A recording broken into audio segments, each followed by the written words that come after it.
Trigger warning. Reddit.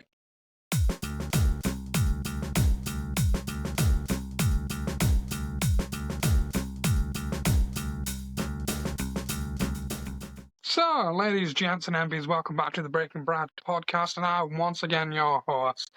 I'm joined by my lovely co-hosts. It's Travis and there, Richard. Let's get into this. No jibber jabber. Like I mentioned, Reddit is a traumatizing place for you and I. And today, unfortunately, we're going to share that with you. So sit back, relax, a bag or two. Not one of those bags. Sit back and try to relax, because we're going to ruin your evening. I want to say Reddit is a horrifying place. It's also very horrifying that you hadn't even rated us 5 stars on Spotify, and you hadn't subscribed on YouTube or followed us on Facebook or Instagram Ridiculous. or TikTok. It's disgusting. It's a more scary thought. It's more gross than half the stuff we're going to read today. So Yeah. get over on all the socials at Breaking Brad Pod. Simple. As that meerkat used to say. Is he still around? I don't know. Seatbelts. Him and Sergey still chilling. It's that wombat now, isn't it? Oh, hold on. If we're going to talk about this, we're going to have to premiere the new banger for the podcast, because tangents at the start happened, right? The sing-song was very fun, but in the edit it was drastic. So I've gone to the internet and this scary thing called AI and decided let that do the work. So with that said, let's chat a bit of crap for the first part of the... I don't know why I went all PG then. Let's talk a bit of shit for the beginning of the podcast. Let's talk some shit as we bring you... Tangents at the start, tangents. Tangents at the start, tangents. Is that Go Compare? What about the Go Compare block? Is he still around? I'm pretty sure somebody whacked him. I think I'm pretty sure he did an advert not too long ago where he was playing himself and the Go Compare man in the same advert. Okay, we love that. I love a good multiverse crossover. I love Travis rapping the Dino T there. For the audio listeners, we got a very artistic t-shirt on today. It's got loads of dinosaurs on it. You suck, I was gonna say. Oh, go on. What's your favourite dinosaur? Spinosaurus. So, Richard, what have you been up to this week? Being depressed. I'm still in Brad's bed. I'm sorry. Right, well, you can't. That's not fair. I'm in the process of making some rather dramatic lifestyle changes. For the past week or two, I've been raging like a mother lover. Unfortunately, not the loving bit. I've been playing something from my childhood. Crash Bandicoot, the Insane Trilogy. My lordy lord, to a god I don't even believe in.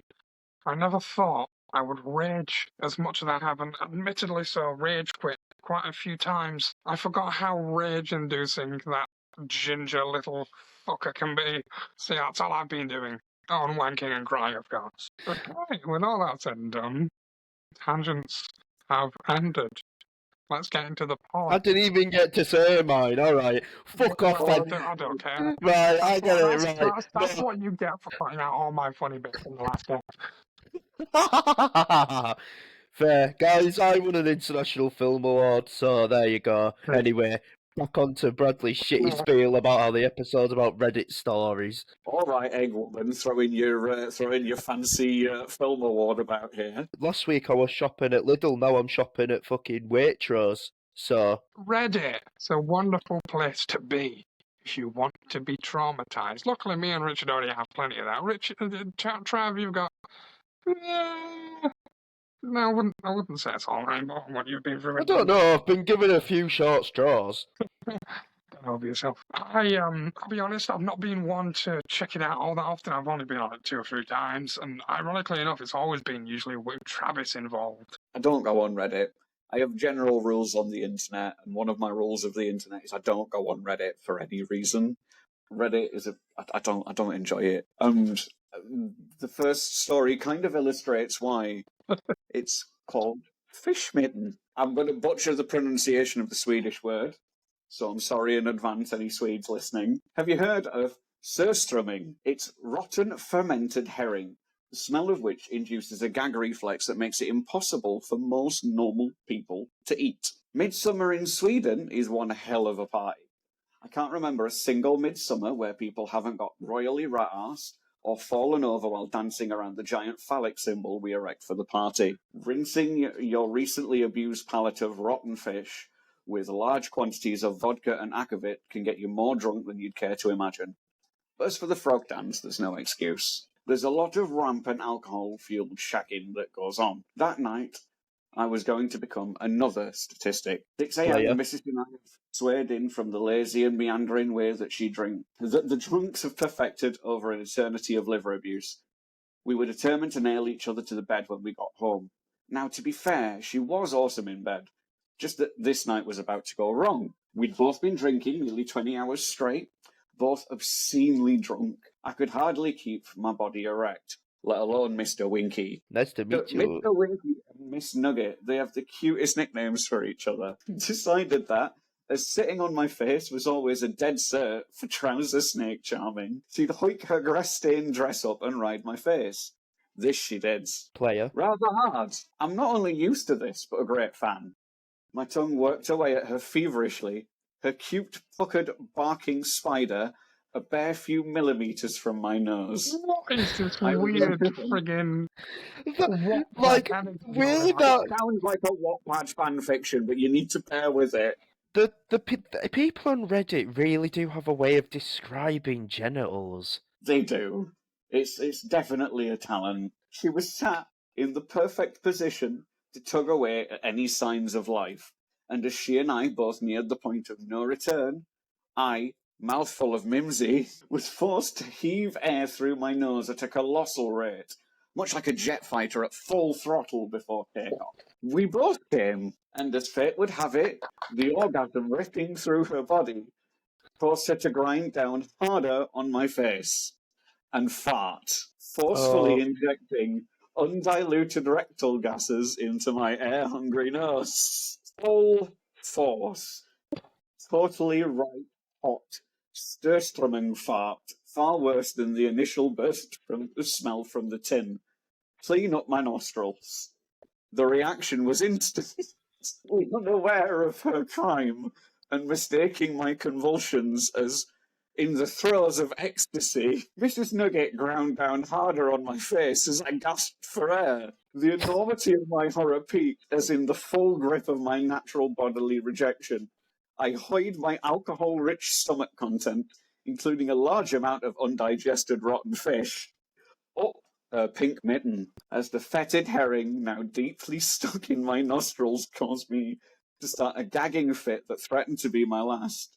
She ran screaming to the bathroom, leaving a trail of stomach acid, alcohol, and rotten chunks of fish behind her on the floor as it gushed from her burning snatch. So they ate the fermented herring.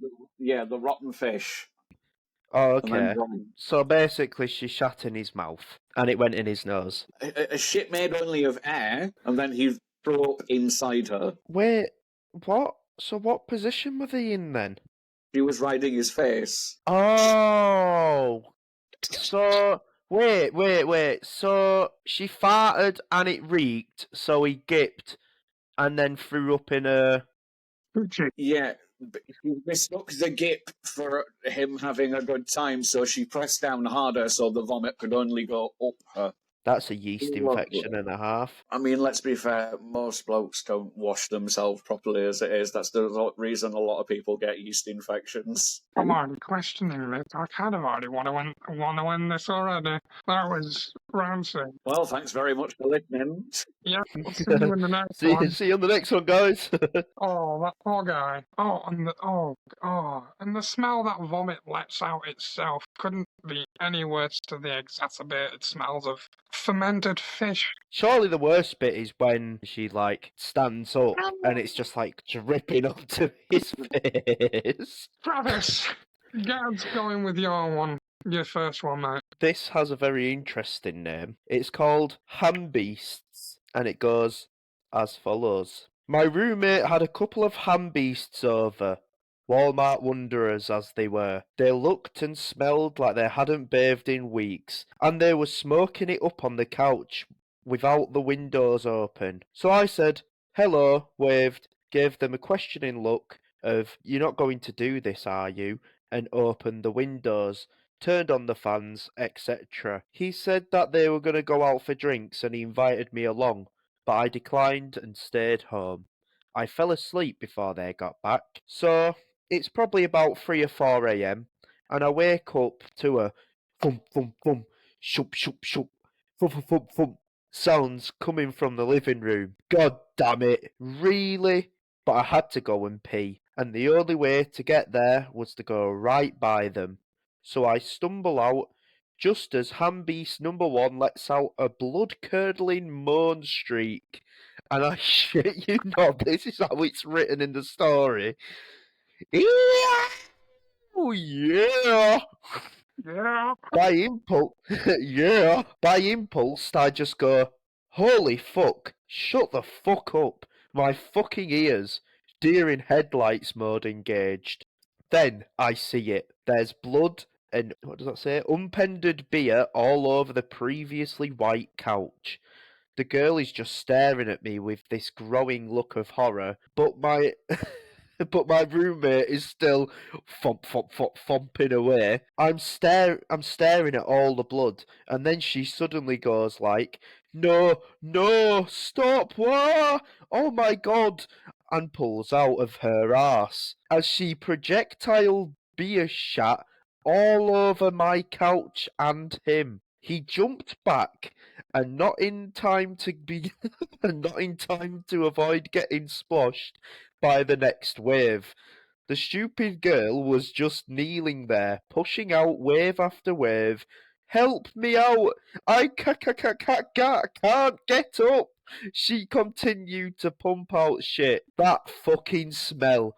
I ran into the kitchen and puked into the sink, and I ran into the bathroom and did likewise. I go back to survey the damage and she's still fucking kneeling there in doggy mode. The couch is thoroughly fucked and the entire apartment now smells like death. And she's now bawling her eyes out. Okay, look. This is fucking terrible. I don't know what to say. I'm really fucking gross. I can't believe, like, what the fuck? But okay, let's, fuck. Let's get you cleaned up, and then you two dolts are going to fucking fix this. I imagine that's what the guy who walked in said to the girl. It doesn't specify that. She just looks up at me with doe eyes. But I can't move. What? Help me up! No. No, I am not going to step into that ooze. I can't get up by my She teeters under her own weight and falls sideways onto the couch, into the pool of her own shit. My roommate reappears at this point, and I just look at him, make a few unintelligible what? Like, what? I don't what? Fix this now. Dismay squeaks. I grab my stuff and I go spend the night in a hotel. And they all lived happily ever after. I miss half an hour ago when I didn't know that. What do you think happened after the hand beast situation? Do you think they saw each other again, Oh, or absolutely not. I think he moved. Yeah. It doesn't matter how good you clean that place, you will know forever. You just you move, get rid of the whole fucking sofa. And with that, I lead you into mine, which seems to be a running theme with shit. This is not a fetish podcast. This is not a fetish podcast. You say that. Right, okay. Oh. So, it starts off, alright, I'm drunk, so I'll get out there. When I was younger, I only took like 3 shit. Blah, blah, fuck me. I'm not a storytell person, alright? Shut up. I'm not one for reading kinks. Bradley, you'd be shit on CBB story time. I don't give a shit. Why are we talking about so much shit and saying the word shit so many times? It's like this pod episode has been revolved around it so far. Alright, I'm drunk, so I'll get it out there. When I was younger, I only took shits like 3 times a week instead of every day like a normal kid. I also ate shit ton. So these tri-weekly shits would more often than not be generously proportioned. I clogged our toilets so much, and my parents would get I know pissed. what this is. Problem was, these monster shits weren't going anywhere, so I had to get creative. Enter the poop scissors. A nice, Okay. strong, Oh. sturdy pair of scissors from the junk drawer. If I took a shit that I felt was just too big, no problem. I'd use my poop scissors to chop it up into pieces, thus making it flushable. As you may imagine, they got used quite often, and poop got caked into them real fast. I quickly realised that these scissors could never be used for normal use. I mean, I can't see why. So, each time I was finished with them, I wrapped them in a handkerchief and hid them in my closet. Haven't used them in like 8 years or so, but they're still in there. Congratulations, mate. You learn how to poop like a real boy. Do you know? Because I actually know that story. You know, there's a bit that you're missing out. Why don't you go for it then? Because I don't. Oh, I know. All I'm gonna. The only bit that's not there is something about that they went to a friend's house and asked. They went for a shit there and went, "Oh, where are your poop scissors?" And they're like, Oh "What? no. What?" And that's when they realised that people don't have poop scissors. I used to live with someone that could have benefited from some poop scissors. That's all I'm going to say on the matter. Well, I think it's fair to say you moved on from those days. Let me guess, that's getting bleak talk about. This one is more violent than disgusting. Oh. It's disgusting. This is called Rusty Nail. I was working at a summer camp. We had to put the docks in the lake at the beginning of the summer. We had to carry the floating docks down and put them in place and attach them and all that good stuff. They would get a bit worn over the winter with the freeze and the thaw. I was sitting on the dock with my legs in the water when we were done. I was wearing a pair of Umbro shorts, famously very thin material, and decided to go for a quick swim. I put my hands on either side of my thighs and picked myself up an inch and slid forward into the water. I did not see the rusty nail head sticking up between my legs as I slid over it. As I entered the water, a terrible pain from my crotch spread through my whole body. I'd torn open my ball sack on a rusty nail head. As I popped up from under the water screaming, my co-workers were laughing. They thought I was screaming because the water was cold.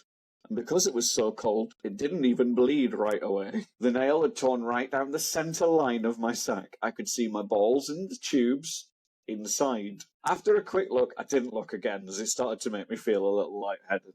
I was bundled into a truck and we hauled ass to the hospital to get stitched up. My ball sack and nuts, after the initial swelling, have been no worse for the wear. You can't really see the scar now because it was right on the centre line. And some stitches and antibiotics and a tetanus shot and I was as good as new. The pain was pretty bad, but not as bad as you think. One quick edit. Testicles are white and they look like they're covered in fat. I mean, that was some pretty ballsy move, I got to say. Cheap vasectomy. Bit of a rip-off, though. But vasectomies don't hurt that much. All you did for like a week or two was complain.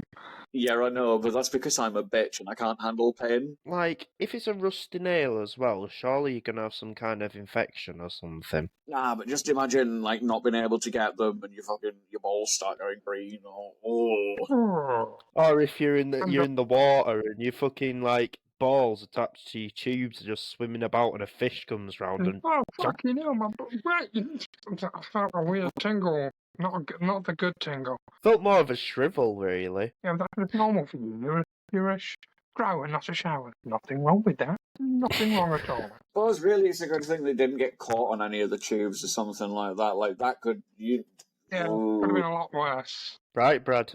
Who do you want to go first out of me and you? Because depending on mine's- how bad your story is... Mine's pretty bland. So we can do mine. And then we'll end on the drama because we started with it, so we'll end with it. My mother was one of those ladies who always spent a shit ton of money on useless kitchen items that have only one super specific use that she herself never even needed. One of those items that she bought and loved dearly was a $15. Jesus Christ, that's ridiculous. $15 pampered chef melon baller. One time when I was 14, I was so constipated that I thought I was going to die. I was so embarrassed and I really didn't know what the fuck was going on. And that I felt like I couldn't tell anyone. It was so bad. I thought my I have a internal feeling where organs this is going. were rejecting my body and trying to flee. via my asshole. I didn't shit for 3 days. Eventually, I got the courage to try and get it out and over with because I was getting so backed up and that I stopped eating. In the process of trying to deliver this shit baby, got stuck halfway. I panicked and I horse walked around my house looking for anything to help me. Then I saw it sitting on the kitchen counter, shiny and new. So I grabbed some liquid soap, lubed up the melon baller, and shoved it up my pants. I didn't know what the fuck I was thinking. All I know is I was in pain and in panic mode. By golly, that melon ball was worth every damn penny. Scooped my shit right out and gave me an intense feeling of relief that I haven't felt since my mother came home later that day with more watermelon and honeydew, just so that she could use her new melon ball. No. 12 years on, and I have never mentioned it. And my mother thinks I have ate all types of melons due to my refusal to ever eat a summer melon ball. Reddit, it is not hard to inquire your doctor about one of these. These are called laxatives. When your fucking ass can't shit, put one of these in water and it will come out like a fucking rainforest. Look at us Brits flexing our free healthcare. I'm not paying for those laxatives. Where's the poop scissors, man? Right, I think we should have a vote. Poop scissors or poop melon baller? Scissors, because it's already out. Yeah, you don't have to stick. I don't want to stick anything. Melon balling your shit out of your arsehole. You don't want anything up your poop chute. No. Well, there goes my I'll go with the scissors. And with that, we lead on to Travis's second and final one. Oh, mate, you're not even ready for this.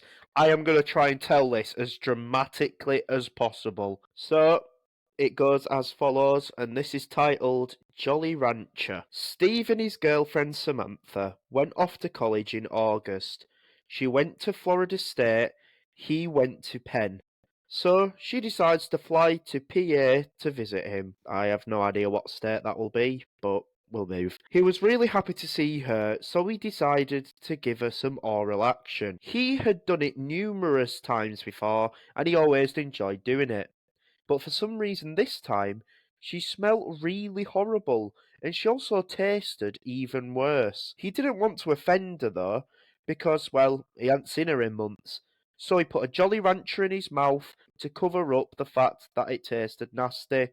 But even then, it didn't help that much. In the course of eating her out, he accidentally pushed the candy inside of her and stuck his finger in to grab it out. He took it out and put it back in his mouth and bit it. Only it wasn't the Jolly Rancher. It was a nodule of gonorrhea. As in, like, the blister-like structure that gonorrhea makes when it's filled with diseased pus, which was the size of a fucking Jolly Rancher, and the poor guy bit it. I guess it was really dark in the room, but he freaked out, started vomiting all over the place when it exploded in his mouth. He demanded to know what was going on. It turns out that she cheated on him, at a club, like the first week of college, and fucked some random guy, and that stupid bitch had no clue what was wrong with her. She noticed a strange smell though. So now, Steve is freaking out that he has got gonorrhea in his mouth and God knows what else. I don't say this lightly. I genuinely hate you at the moment. I wouldn't even care if she'd have cheated with me at that point. I'd have been like, get the fuck out. I'd have just been like, I don't want to know where you've got it. I don't want to know what it is. Fucking leave. Spit it back. Show dominance. Is it? Are they actually real, half of these stories? I mean, by the sounds of it, they sound very real, but who knows? I don't want it to be. They could be true. I don't know if they necessarily happened to the people that wrote them. Surely somebody sucked a nodule of gonorrhea out of someone at least once. You know, life ain't worth living until you've sucked a nodule of gonorrhea out of someone's mouth, lads. You get some of those sugar snap peas, you know. Oh, I'm sorry, were you planning on making money off of this, Brad? Apparently not. We shall end today's podcast and possibly end the pod full stop. I am usually happy and upbeat towards the end and like, bye guys, yay! But I don't feel that right now. I feel broken. I feel disgusting. I feel filthy. Speaking of gonorrhea nodules, if you want to avoid sucking a gonorrhea nodule out of someone you love, make sure you subscribe to us and check us out on social media. We'll see you all in the next episode of the Breaking Bread pod. And if we've broken you too, let us know, and we will send you some sort of form of care package in lieu of apology and a free melon ball. Take care of yourselves. Once again, thank you for watching and listening. I'd like to thank my co-hosts Travis and Richard for this one. We'll see you all in the next one. I'm gonna go throw up.